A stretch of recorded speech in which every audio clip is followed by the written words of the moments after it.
Yeah, I'm going to be talking about a welfare assessment tool that can be used to compare the welfare of dogs in different rehoming centres. So obviously the roles of shelters are absolutely critical when it comes to dog population management. They are hugely important facilities for managing dogs across the world, and they provide a number of different functions. So for some dogs, like the little guy at the top, they provide a place for animals that need to be removed from the streets, so are stray or free roaming. In some cases, they offer a place where owners can no longer care for their dogs and want to relinquish them and rehome them. And the general aim of most shelters is to care for them and then to give them the opportunity of a good home in the long term. Now, many rehoming centres do offer dogs a safe and secure place to live. They provide protection from the elements and other hazards, and they offer reliable access to food, water, and basic health care. And providing for a dog's environmental, dietary, and physical health needs is clearly important because we need to avoid negative states of hunger, thirst, thermal discomfort, and pain. But our understanding of animal welfare science is now increasingly highlighting the importance of not just surviving, but actually providing opportunities to experience positive states and for a dog to have a good quality of life. And as group living animals, dogs have a range of strongly motivated behaviour. They like companionship, and they need to be able to perform normal behaviour such as play. And whether or not dogs can actually perform these behaviours play a really important role in whether or not they experience positive states and the quality of the life that the dog actually may experience whilst they're in that shelter. And the 5 domains model actually helps us better understand this, so I'm going to go through that now with you. So the 5 domains model is increasingly being used as a tool to help assess the likely welfare state of a whole range of different species across a variety of circumstances and situations. And it provides a structured, thorough and systematic way of evaluating an animal's negative and positive experiences. 4 of the domains are nutrition, environment, health, and the ability to express normal behaviour, and they're very much focused on the animal's internal and external conditions or the circumstances. Whereas the 5th domain is very much focused on all of the affective experiences or the feelings that are elicited by the other 4 domains or result from those 4 domains. Now, what's important about this model and the way it's progressed animal welfare is that it allows and encourages assessment not just of negative states, but also those that are positive. So, for example, in the past, when we've been thinking about an animal's welfare, the focus has been on the avoidance of suffering or minimising harms. So, for example, we want to avoid restricted food intake because that can lead to the negative state of hunger. But the model now also allows us to consider opportunities and for the positive state. So, for example, giving a varied diet will provide pleasure and the pleasure of new smells and tastes. So once we've actually looked at the different feelings that are elicited from those 4 domains, what we can then do is look at the overall balance between the 2. So what outweighs the other? And if there's a positive balance in terms of the positive feelings that the dog is likely to feel outweighs the negative ones, then we can say that that dog is having a good quality of life and the animal welfare status is good. So just moving on to show how this can now be used. So to show how the model can be used, I'm going to compare 2 different systems. So one of them is very traditional for the UK and other countries in its approach. This is one of our centres at the RSPCA. Here, dogs are typically single-housed and they're generally walked twice a day by people, so they're very reliant upon care staff to give them what they need in order to be able to express normal behaviour. But the other centre is the Lilongwe Society for the Protection and Care of Animals, and that's based in Malawi in Africa. Here, dogs are kennelled overnight, sometimes on their own, sometimes in pairs. But during the day, they're very much in pairs and groups, and they're kept in outdoor grassed areas. Now, for the purposes of this presentation and given the time, I'm only going to be looking at the behavioural domain only when I'm talking about comparing welfare. And what I'm going to use is an example of a free roaming or a stray dog, which is then taken into the shelter environment.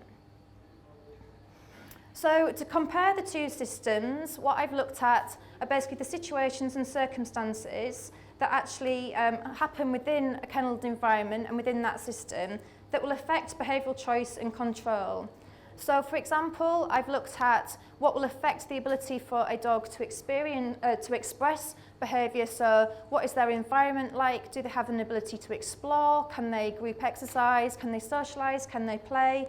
And then split that into what is likely to be negative or bad for the ability to express normal behaviour and what is likely to be good.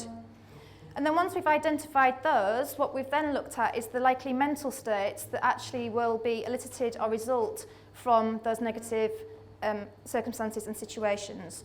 So what you can see is that if you've got an animal that's in an unvarying environment, has threatening circumstances and no companionship, they're very likely to feel bored, frustrated, fearful, anxious, lonely and depressed.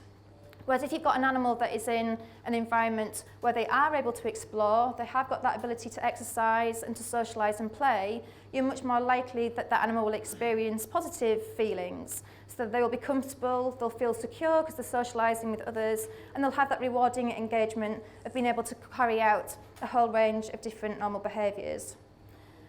So then what we do for the systems is then look at the balance between those two states, so negative versus positive, and then determine what the dog's quality of life is very likely to be. So I did this initially for system 1, so just reminding ourselves of dogs that are typically housed overnight in kennels and walked by a person. And in this system, what we see is that the situations and circumstances in terms of behavioural choice are largely negative. So in terms of system 1, exercise and company are restricted. So this means that the negative feelings that result from this system are very likely to outweigh any positive ones. So for example, in system 1, there is restricted exercise, there's limited variety in their environment. There are threatening circumstances for these dogs because they don't have a lot of control and choice over where they can move away from or towards. And this does then result in negative feelings. So these dogs can be bored, frustrated, fearful, anxious, lonely and depressed. And so what we can say here is that the quality of life may well be poor, but what I would say is obviously for these dogs we're only looking at the behavioural domain and we'd need to consider the others as well. But what's very helpful about the welfare tool here is that it already starts to actually show that we are going to need specific management if we want to improve the welfare of these dogs. But if we then move on to system 2, and again just reminding ourselves of these are dogs that are housed in either singly or in pairs overnight, but during the day have access to outdoor areas, we see something actually quite different. So in this system, there are many positive situations and circumstances, and because of the system, the dogs are actually able to express their normal behaviour much more. So they're able to explore, group and exercise extensively, they can socialise with others and play. And as a result of this, they're very likely to experience positive feelings, so they're going to have that comfort, security, and they're also going to have rewarding engagement. Now, there are still some threatening circumstances around this environment because of the fact that these are dogs that are with one another, and so there may be situations where they're, for example, arguing over a resource that may actually cause fear and anxiety, but they're relatively low. And so in this system, we would say that dogs are experiencing a good quality of life. So when we compare the two systems using the model, what this suggests is that a free roaming or a stray dog that lives in the second system is likely to have a better quality of life than that is living in the first system. They can voluntarily engage in behaviours which they find rewarding, so they can explore their environment, they can interact with one another, and importantly, they have choice and control over what they actually want to do. But what's important about the model, as I've said, is that it does highlight the need for improved management of dogs in System 1 and actually highlights areas in which we can make specific improvements. But it's important that we remember that all dogs are individuals, and there will be some dogs that in System 2 do find it difficult to cope. And this is likely to be because of their experiences, and they won't necessarily value the company of other animals. So being group housed in System 2 for that dog could actually be quite difficult and could result in negative feelings. So for dogs to experience a good quality of life, what we need to do is minimise those negative experiences and provide opportunities for positive experiences. And we need to be aware that negative experiences can prevent positive ones. So as an example, fear, anxiety, frustration and anger are all negative states for dogs. And these can result in dogs which are being kept in too large a group and without multiple resources like beds, toys and food bowls. And this can lead to competition and monopolisation, which can result in aggression and fighting. Now in this system, in Malawi, this was avoided by developing and maintaining compatible pairs and groups, and also having multiple resources that were located in lots of different centres, lots of different areas across the centre. And by minimising these negative states, this actually has given the dogs the opportunity for positive states, which ensures that they can live a good quality of life. Here, dogs have access to a varied, novel, engaging environment. They have a whole range of different sensory inputs. They have the ability to forage, to hunt if they want to. They can bond and play with their own kind. They've got shelters, and then we can treat and sleep and rest as they choose.